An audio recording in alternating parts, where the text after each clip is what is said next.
সামনে আসেন পরিবারের হাত থেকে জনম তার কেটেছে এই শ্রমিকের অধিকার এবং লড়াইয়ের জন্য। আমরা তার প্রতিক্রিয়া হিসাবে বাংলাদেশের এই ভাগ্যগত শ্রমিকের অধিকারের জন্য লড়াই করছি। বাংলাদেশের এই শ্রমিকদের মধ্যে সবচেয়ে শক্তিশালী লড়াকু সংগঠন হচ্ছে বাংলাদেশ সড়ক পরিবহন শ্রমিক। এই বাংলাদেশ সড়ক পরিবহন শ্রমিকদের এই ঐক্যে আন্তঃজেলা ট্রাকের একটা গুরুত্বপূর্ণ ভূমিকা রয়েছে।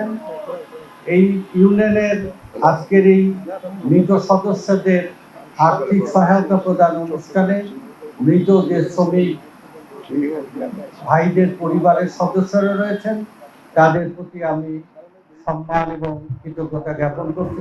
এই যে মহৎ কাজ, ইবাদতের কাজ, ওই যে বাচ্চাটা কাঁদছে, তাই সে চায় যে তার প্রাপ্য টাকাটা দিলে আল্লাহ সন্তুষ্টি দিয়ে সে চলে গেছে। আমি সেই কাজে উপস্থিত হওয়া। আর চট্টগ্রাম হচ্ছে বাংলাদেশের রাজধানী, দ্বিতীয় রাজধানী হচ্ছে অর্থনৈতিক রাজধানী। এখানে সমুদ্র, সাগর, বনাঞ্চল মিলেমিশে একাকার হয়েছে প্রাকৃতিক অপূর্ব সৌন্দর্যে লীলাভূমি চট্টগ্রাম। এই চট্টগ্রাম হচ্ছে শ্রমিকদের দ্বিতীয় বৃহত্তর কেন্দ্র। চট্টগ্রামে সব ভেদাভেদ ভুলে ঐক্যবদ্ধ হলে বাংলাদেশের শ্রমিকের অধিকার আদায়ের গতি বাড়ে।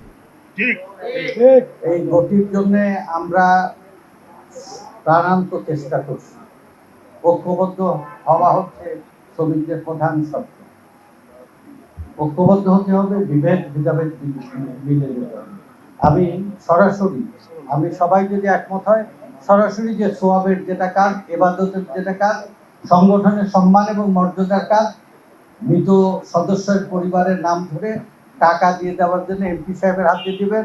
ঢাকা থেকে যারা আসছেন, বন্দরের ডিসি সাহেব আসছেন, অন্যান্য যে নেতৃবৃন্দরা আসছেন, সবার হাতে মালিক সমিতি, শ্রমিক সমিতির হাত দিয়ে আমরা টাকা দেবো। লিস্টটা থেকে আমাকে দেন, আমি করে দিতে পারি, না হলে তার কাছে লিস্ট আছে, সে পড়ে টাকাটা দিয়ে দেন, দোয়া করে দেন। খোদা হাফেজ, আসসালামু আলাইকুম।